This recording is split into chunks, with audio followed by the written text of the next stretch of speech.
첫 번째, 2021년 전두환 옹호 발언으로 논란이 된 윤석열 후보. 그런데 사과 후 강아지에게 사과를 주는 사진을 SNS에 올립니다.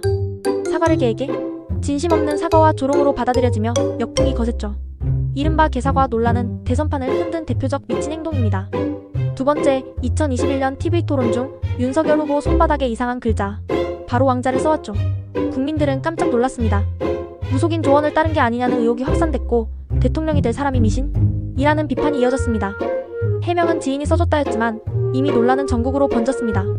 세 번째, 윤석열 후보 시절 일하고 싶을 땐 주 120시간이라도 일할 수 있어야 라고 발언했습니다.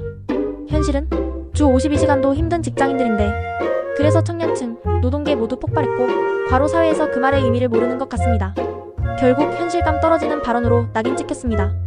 네 번째, 윤석열 후보는 대구에서 말했습니다. 전두환 대통령이 정치는 잘했다고 말하는 분들 많다고. 518 유족들과 광주 시민들은 분노했습니다. 군부 쿠데타와 학살의 책임자 전두환을 정치 잘한 사람이라니? 사과는 했지만 전에 언급한 개사과 사진의 이유였습니다. 다섯 번째, 2022년 미국 순방 중 카메라에 포착된 대통령의 말. 바이든이 쪽팔려서 어떡하나? 날리면 쪽팔려서 어떡하나? 아직도 법적으로는 결론이 나지 않은 상황입니다. 우리는 아무 말이나 하고 거짓을 스스럼 없이 내뱉는 사람에게 대통령직을 맡겼고 당연히 대통령의 품격은 기대할 수 없었습니다. 여섯 번째, 2022년 10월 29일 이태원 참사로 159명의 사망자가 발생했습니다. 하지만 대통령의 초기 대응은 미흡했고 정부의 무책임에 누가 책임져야 하나 라는 질문들로 국민들은 답답함을 느꼈습니다.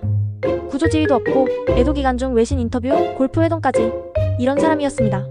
일곱 번째, 여러 국제회담에서 윤 대통령은 혼자 식사하거나 공식 회담이 없었던 경우가 다수였습니다. 국내에서는 외교 고립이라는 비판을 받았고 대통령실은 과도한 해석이라고 했지만 국민들은 외교 능력에 의문을 많이 품었습니다. 여덟 번째, 김건희 여사는 조용한 내조를 약속했지만 도이치모터스 주가 조작 의혹, 무속 논란, 명품 논란 등 대통령실 관여 의혹까지 이어졌습니다. 김 여사의 논란은 윤 대통령 지지율에도 큰 영향을 주고 있었고 대통령 부부는 국정 파트너, 사적 영향력, 이런 소문이 만연했었습니다. 아홉 번째, 대통령실, 장관, 수석비서관, 주요 요직들을 검찰 출신 인사로 줄줄이 임명하였습니다. 결국 검찰공화국이라는 비판이 생겼고 권력 견제보다는 사적 신뢰를 우선시했고 때문에 행정부가 검찰 중심으로 움직인다고 국민은 알고 있습니다. 마지막으로 불량식품이라고 하면 없는 사람은 그것이라도 선택할 수 있게 해줘야 한다. 자유가 뭔지, 자유가 왜 중요한지를 모르는 사람은 없어요. 그런데 자유라는 말을 제일 싫어하는 사람들이 누군지 아십니까? 못 사는 사람들이에요. 그 사람들은 자유를 몰라요 라고 말하기도 했습니다.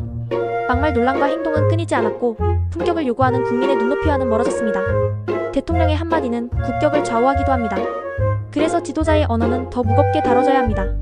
윤석열은 쫓겨났고 이제 다시 대선이 시작됩니다. 다음 대통령에게 품격을 기대하겠습니다.